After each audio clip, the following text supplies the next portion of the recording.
As far as the violence against Jamie and the Dalles, I have at least three things to turn in that happened to Jamie. If you guys, any of you paid any attention whatsoever while that was going on, if you can remember any instances from that need to be addressed and brought up, or you feel somebody did something wrong or incorrect, please let me know so that I can bring it to the attention of the folks who are supposed to be helping. Also, if I could, remember that also includes me. If I screwed up, I want to know.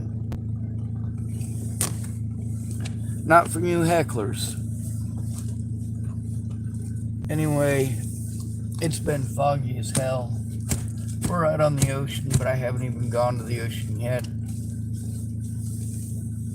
I figure I'll get over there to urinate at some point.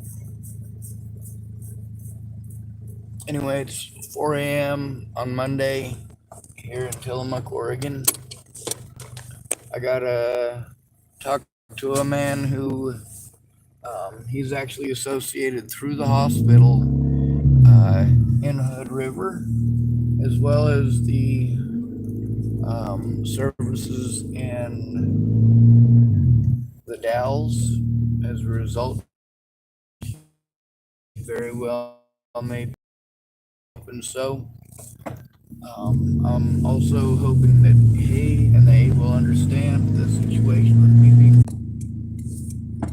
Alright, I guess I had to do a little bit of slight adjusting to make this thing work, but I made it work.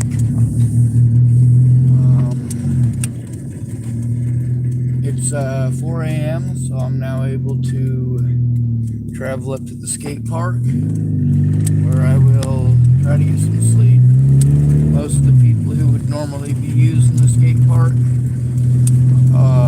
will be at school, so it'll be parents with little kids mostly, which of course I don't expect anybody to bug me there, I hope. As far as the stuff in Hood River goes, having the people there that I'm supposed to talk to today, hopefully they've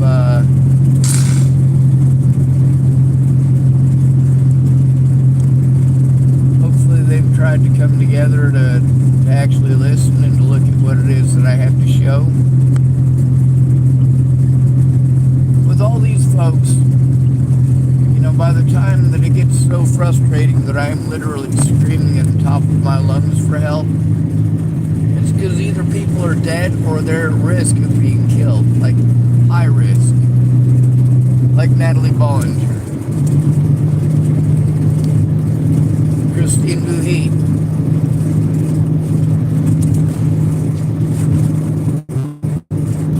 I didn't just call Christine Buhit's death. I knew where and how. That's because I know a lot of addicts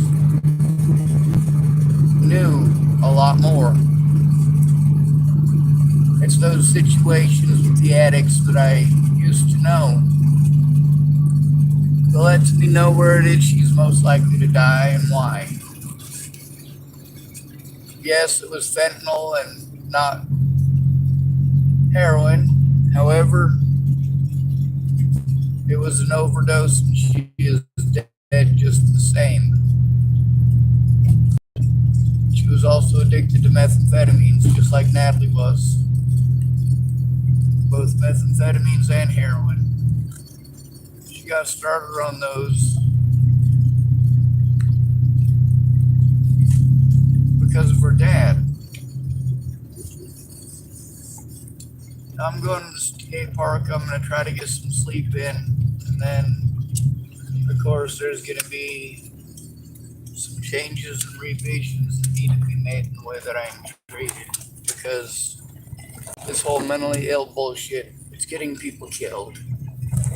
A lot of people killed. Me not being heard should not be something that you guys shutting me down, preventing me from being heard, going out of your way to either ignore the situation or antagonize the situation. I gotta deal with trolls, and I'm sorry. The trolls are bad, but I gotta deal with them in real life, and not all of them are just words. I try to get you to understand this, but my little sister, that is on this YouTube channel, the messages that she sent, the words that she had to say. She spoke about the situation with my little brother Michael, and the situation with Joan Hanson, the situation with being scared of the officers. Amanda DeMett, she named her daughter after my little sister. And Amanda DeMett talks about being afraid and how corrupt Nebraska is.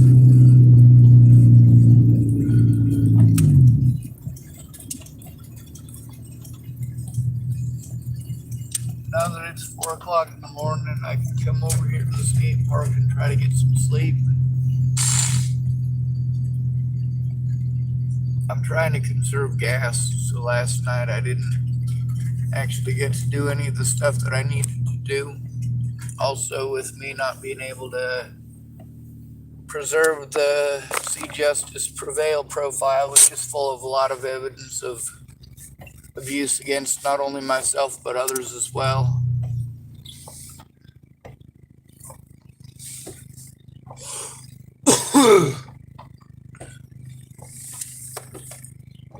I'm afraid of nobody ever going in with me, because if they never go in with me, they'll never take it seriously. Thank goodness many of these predators that harmed me, they got a big head about it. They felt more liberal about breaking the law in the same way against others for their own personal gain, for the gain of their friends. There's a lot of people who are dead now, though, and many of them are my friends. No matter how angry they may have been, or maybe now there's still people that I love and I care about very much. When any one of these parents wanted to tell me, oh, my kids, my kids, my kids, the fact is it wasn't just their kids that I had to worry about. It was never just Candace's kids that I needed to worry about. She wasn't the only one who told me that her family was threatened. My little sister Tara,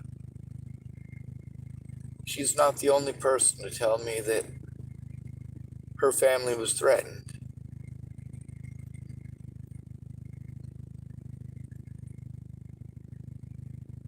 Cara Rogers wasn't the only person to tell me her family was threatened. Sarah Bacon wasn't the only person to tell me her family was threatened.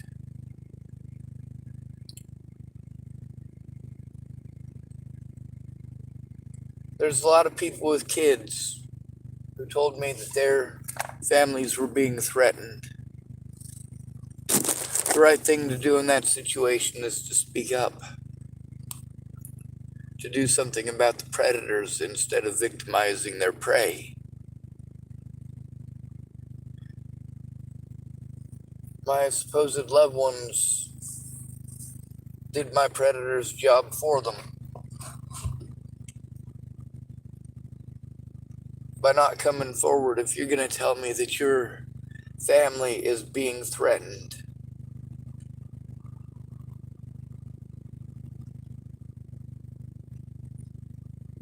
well, I'm going to speak up about it, because you know what? None of these people who got a hold of me and told me that their families and their loved ones were threatened, none of them should have been threatened. Just like nobody should have threatened to kill me or my loved ones before Natalie was killed.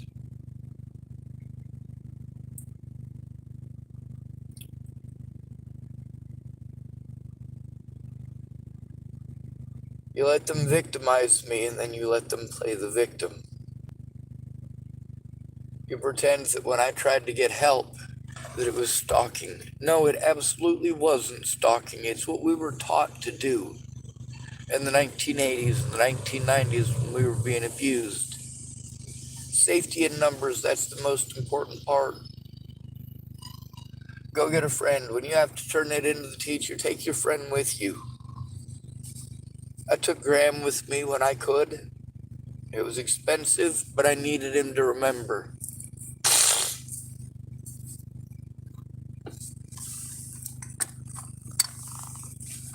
I did my best by all of the people that I love. But the thing is, when their lives were threatened and their families were threatened, and there were so many other people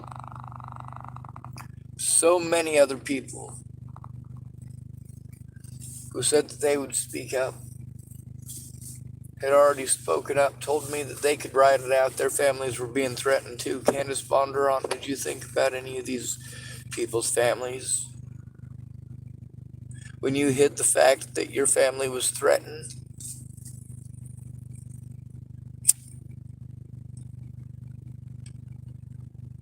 I think you should have the right to face the courts and explain to them your position and why you did the things that you did.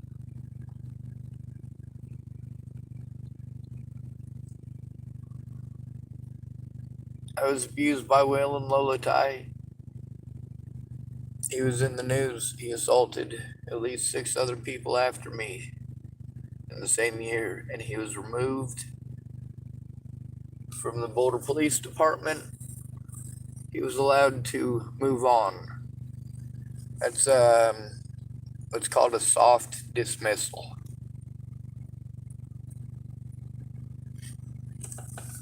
They get to just move on. They get special favor after assaulting disabled people. They get to move on to another department where they can assault more disabled people, more at-risk adults. All of Waylon Lolatai's victims were either homeless at the time or assumed to be homeless. Fuck my shoulder. When I say that Zaid Atkinson was targeted because they assumed he was homeless, there's a man named James in Boulder, Colorado. He's got a beard, he's got a grabber, and he's got a bucket. And he's been picking up garbage there in Boulder County, Colorado for years. Well, quite literally decades. But you can ask him about that. The difference between the way he looked and the way Zaid Atkinson looked is really just a matter of years.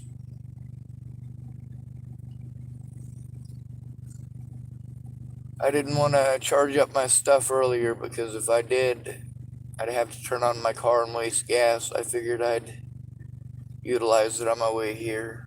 I gotta talk to the folks over the phone right now. Hopefully they have resources to get me to where I need to go to turn these things in properly and proper assistance in doing so.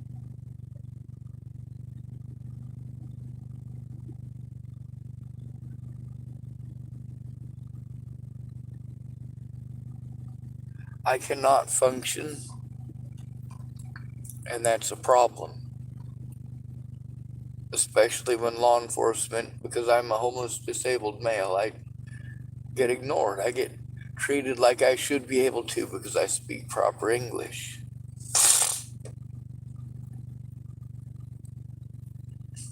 And I don't speak proper English, by the way.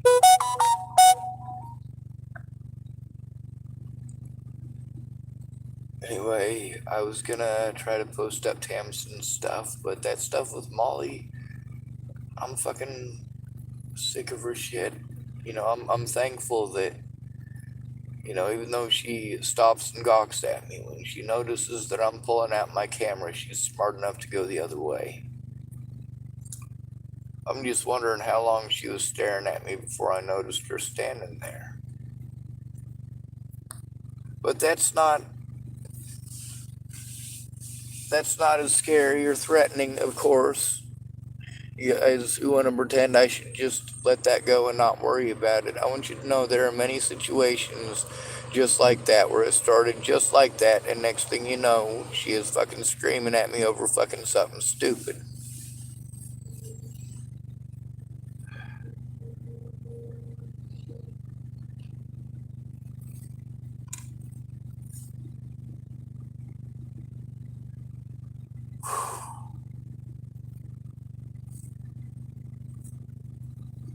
I'm an at-risk and disabled adult. I am at risk because I am disabled. And people can twist my disabilities by utilizing words like mentally ill to generalize assumptions. They should actually get my diagnosis. Marcia Estrada stated very loud and proud and very clear to me in that conversation that is actually on my YouTube more than once. It's with Marcia Estrada.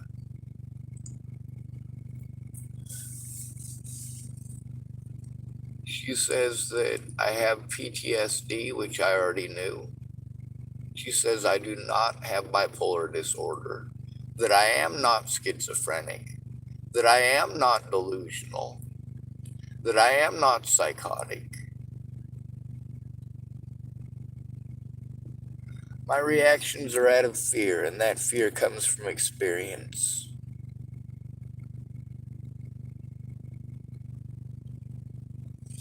Once a drug addict has a roof of their own over their head, it's no longer a subservient environment. If they want to keep all their stash to themselves, they can.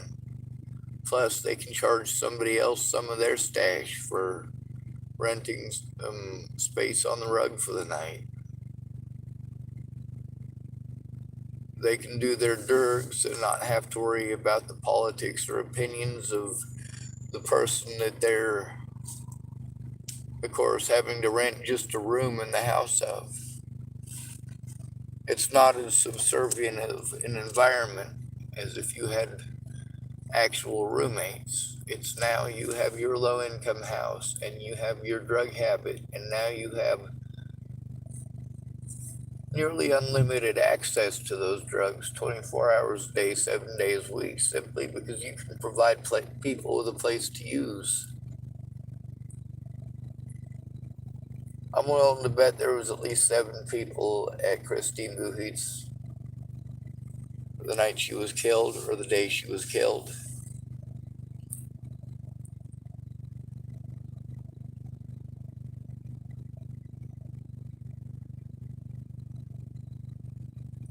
I'm betting they let her take the first bump because she was, well, that wouldn't be a bump, would it? Those of you in the drug world know I just used the wrong terminology. My apologies.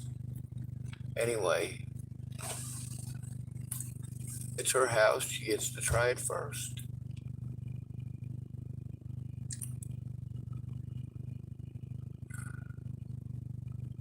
Thank goodness all those people didn't divvy it up and go separate ways to try it, or we'd have more than one corpse on our hands.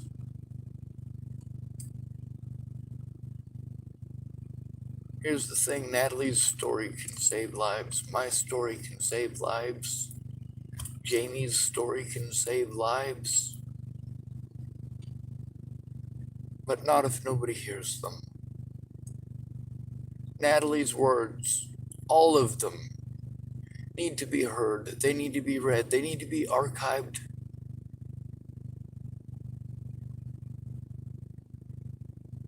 People need to have access to this information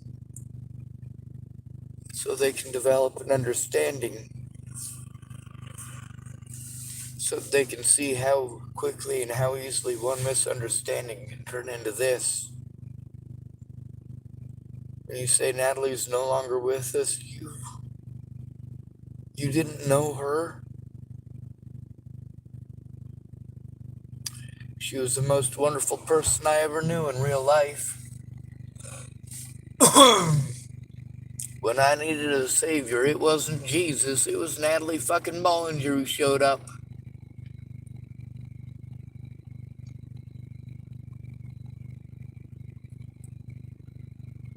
Jesus ain't what pulled me out of that. It was Natalie Marie Bollinger and Manny Boa.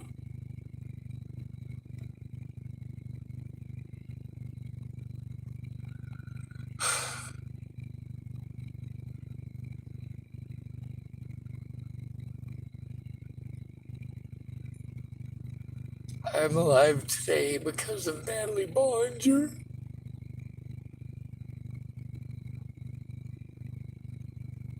I miss her so much. I miss Maddie and I miss my brother.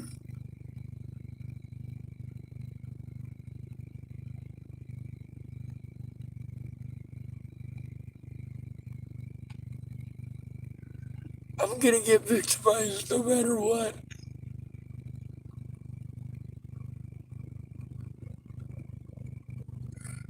The least I can do is fight to get Natalie's words out there.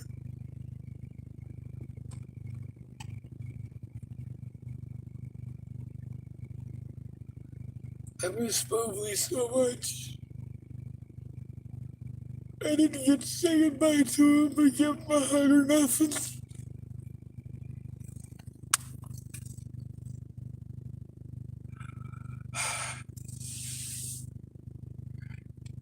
He's allowed to be frustrated, but I'm not. It was so fucked up. And then he killed himself.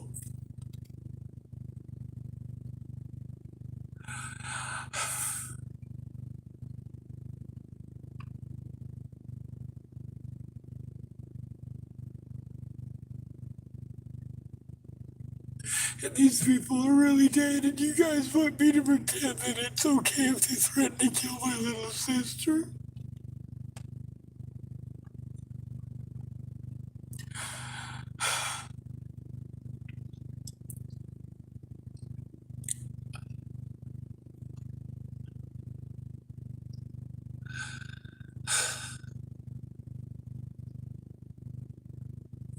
And then you guys pretend like I should be able to just not care about my loved ones. I shouldn't be able to not care about my niece or my little sister. I shouldn't care about Maddie Boa, and I shouldn't care about Mobley, and I shouldn't care about Eric.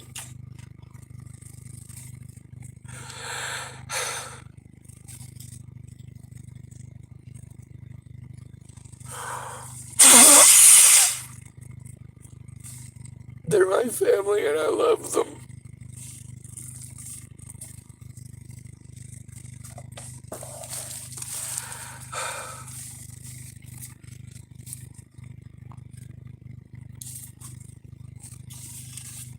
With Riley being a dick to my sister when they were married, people wanted me to hate him so much, and I couldn't do it. My brother's friend gave me a gun to go shoot him, and I couldn't do it. I didn't want it. I told him I wasn't gonna take it.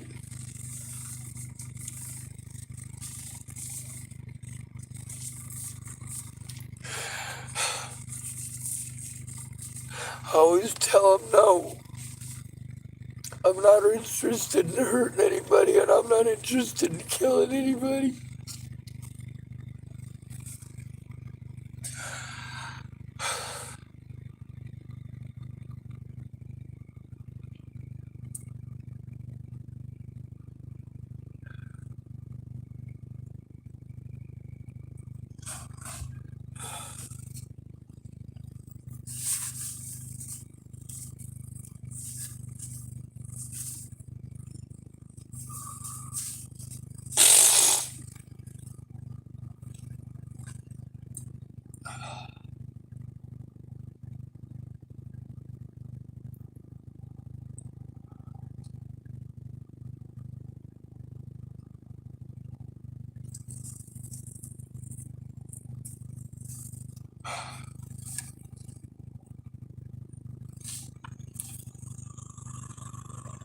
This was cruelty to the public. It's cruelty to my family. It's cruelty to the Bollinger family, even despite the fact that they ain't any better.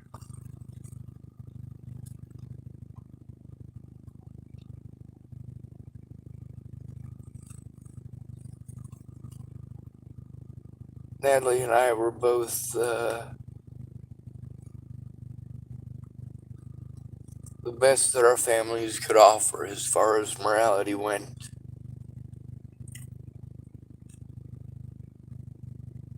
As far as decency went.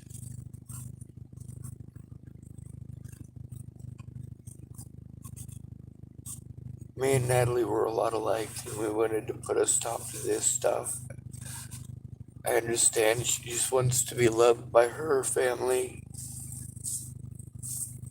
You know, I always wanted that too. I always wondered what that was like. You know, I used to remember what it was like for people that actually loved me, and they just all died. Every one of them died. All of them, they died. Nobody lives forever. The end is always near for somebody, isn't it? There's somebody who's gonna wake up today who's gonna get into a car accident somewhere or have a heart attack somewhere. And there's even a few people that won't wake up.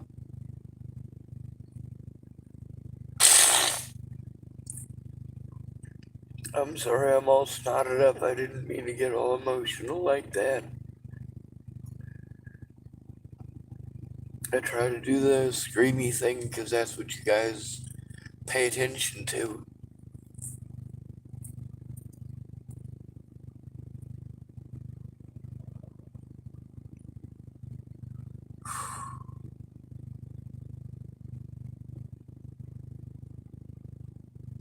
Anyway, I'm wasting gas and my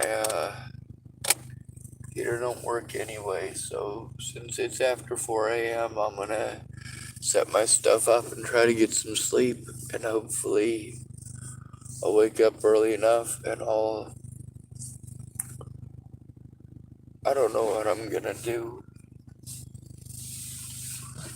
I'm not good with electronics. I can try to do something with it's a micro SD thing, I guess, that's in my tablet, and maybe I can figure out how to move some videos to there, but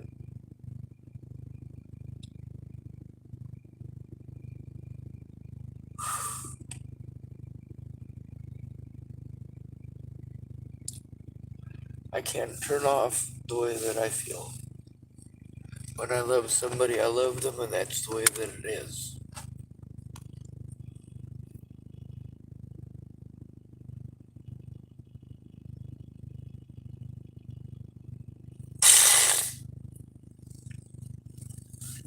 Natalie once asked me to draw a picture of her, and I did, but I didn't draw it for her. Some people looked at that picture later on after Natalie was dead, and they tried to pretend that that was evidence that I was stalking Natalie. No, Natalie asked me to draw it, but I drew it for her mother as a thank you for bringing Natalie into this world. She saved my life. She was my Jesus. How many of us get to meet our Savior's real life in the flesh?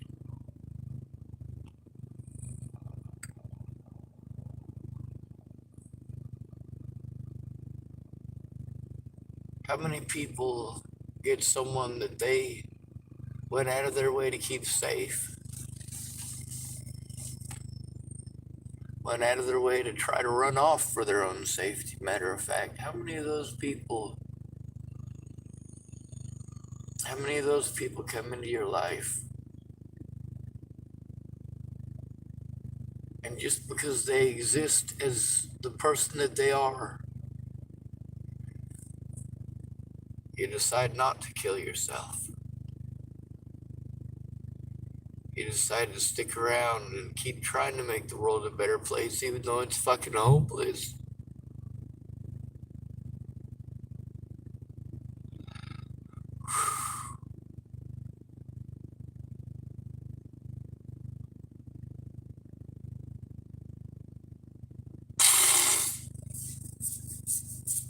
God, I fucking hate boogers.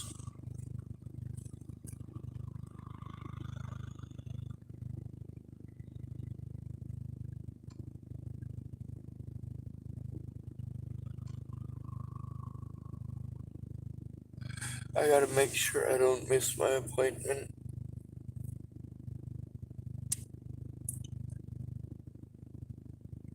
So I guess I gotta end this video, and I guess I can talk and put up my blind and everything at the same time. I want to get some privacy.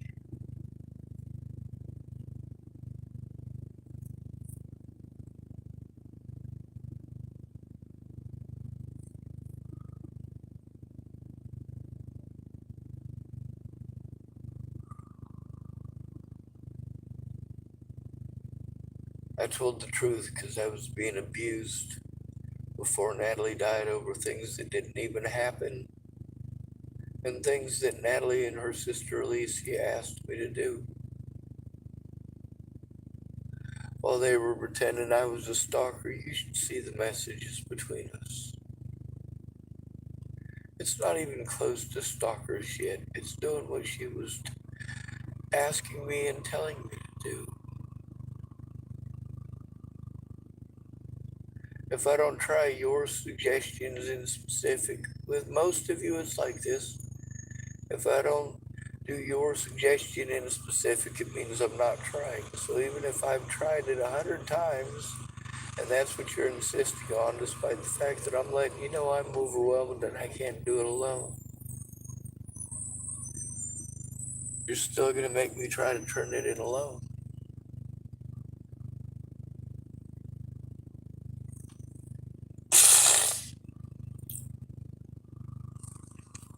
I'm sorry for crying and shit.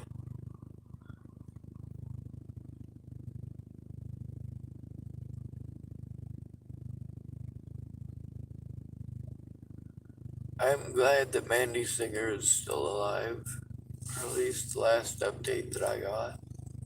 We're not friends anymore, thank goodness.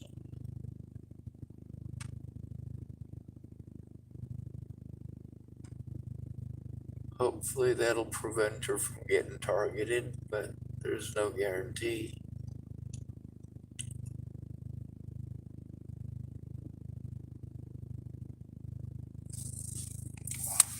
Alright.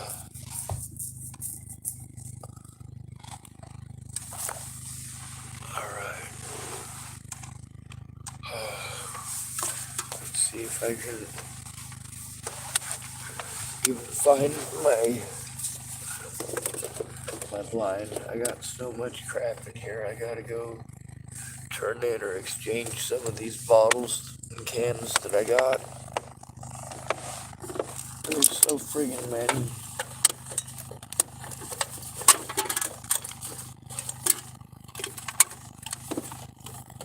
So with me being threatened, harassed, and intimidated to the point that I am all the way over here in Tillamook going through it,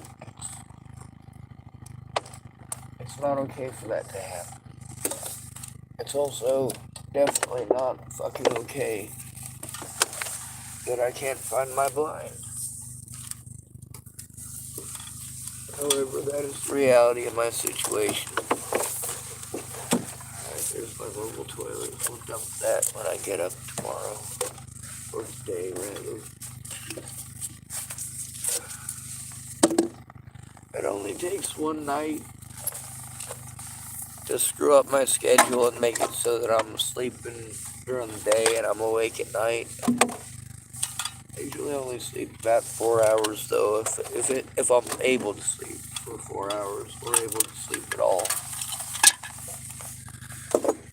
Then I think about all of my loved ones being dead, or of course dying at a distance.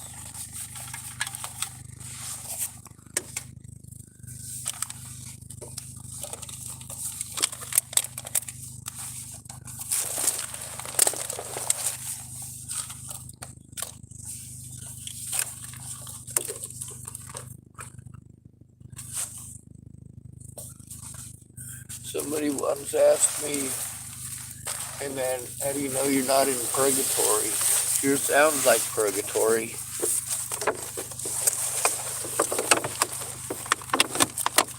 Well, I guess that depends on what you guys personally believe.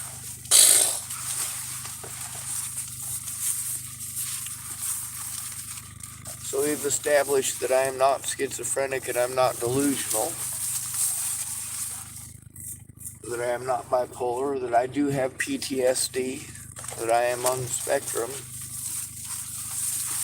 We got a lot of diagnoses there that the actual person who is able to make those diagnoses is on my fucking channel. Her own voice in her own words. We've also got multiple sessions that are all recorded on my audio recording device, my clandestine little audio recording device, which resides on my keychain. You guys have probably seen it in a video in the last few days anyway. I don't get to dump what's on it onto my computer very often. I'd like to do it every day so that everything is literally tagged the day that it was made, instead of me having to put the date that I made a file on my computer and put it in there. Because it does make all the difference in the world in some of these situations where whether something happened earlier or later than another event. The reason for that, a lot of my predators come at me and back me into a corner and then poke me with a stick and poke me with a stick and poke me with a stick until I scream for help. And then they went, see, he's dangerous. Like, what the fuck? That ain't cool, man.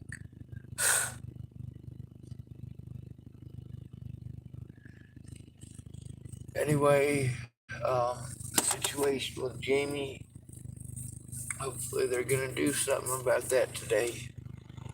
Hopefully I'm gonna be able to help, and hopefully they understand that I literally cannot take care of myself. That doesn't mean that I'm not cognitive, it means I cannot take care of myself.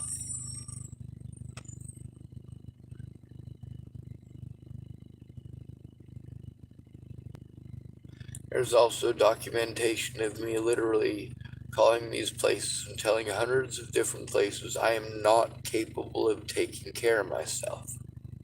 A few of them understood. Most of them didn't. They gave me the homeless mentally ill treatment. Alright, so God damn it, that hurts. What I would optimally like to be able to do here is go to sleep for a few hours. Hopefully it's not until at least 9:30 or 10 that they call me. If they get a hold of me at 9, I could probably handle that. That'd be about the time that I'll probably wake up anyway if I go to sleep right now.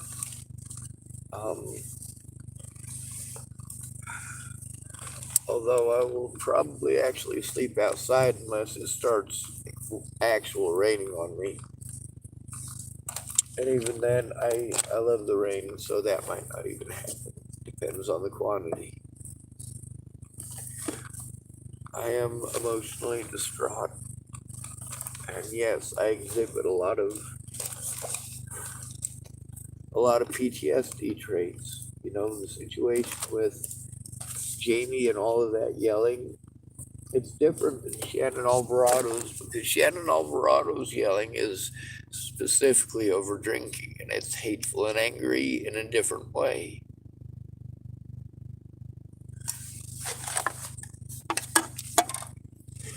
Jamie's situation does not turn on or off depending on alcohol. She's like that all the time.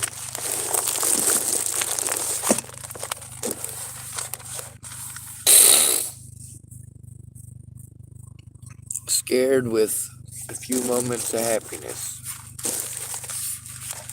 She even laughs at my jokes. As far as the situation with turning in her getting beaten up, she shouldn't be getting beaten up. If these people were her family, and they care about her, and they love her, then why are they shoving her and then running her down in a fucking parking lot and cold cocking her in the back of the fucking head and thinking it's okay? Telling me that it's family just takes it from being an assault to being a domestic fucking assault. Now it's a DV situation, you dumb fuck.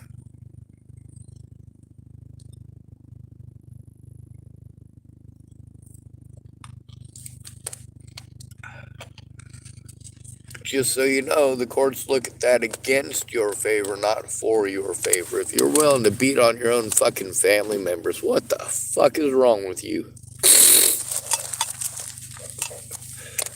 Now, I understand if your wife is fucking crazy and she's trying to drown your kids in the fucking bathtub, yeah, fucking goddamn it, do something. You better. And just so you know, I'll fucking support you every fucking step of the way on that, too.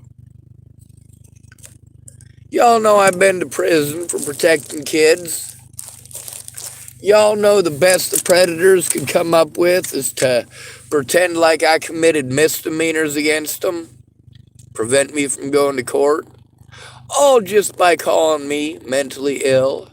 And Scott DeCosta telling everybody, from the jails to the prisons, the doctors, the hospitals, everybody, all them folks in Chapel, Nebraska, anybody that he could go spread that fucking rumor to, because he worked with another one of my predators, and obviously I have to consider William Barr himself to be predatory not only towards me, but also towards the Bollinger family,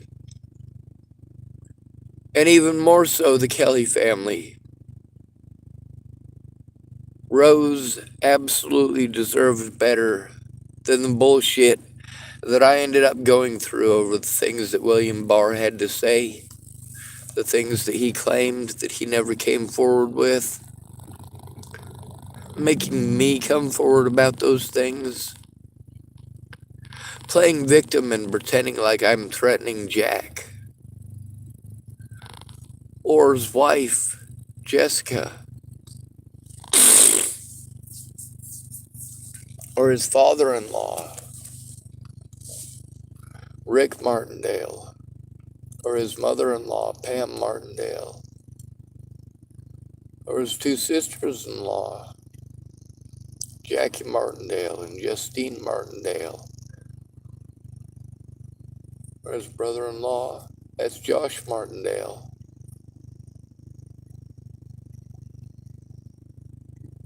It's not actually Justine Martindale anymore, it's Justine Marks. And it's not actually Jessica Martindale anymore, it's Jessica Barr. But just the same, William Barr made a lot of claims to me that, well, people were telling me that I made his name up because when they typed his name up, some famous person came up. He's not the only one. If you type Bill Burr, same thing. Some famous person pops up. Those are two different cops with very similar names. That's why I call one of them Will and one of them Bill. Bill Burr is a Nebraska State patrolman who assisted Scott DeCosta and his deputies in getting away with their crimes, and also thereby assisting Ted Bollinger and many, many more of my predators and Natalie's with getting away with it. Good Buridia, thanks for coming to visit. Stay out of trouble or don't get caught. Remember, you are your brother's keeper, and no victim left behind. Be ever vigilant.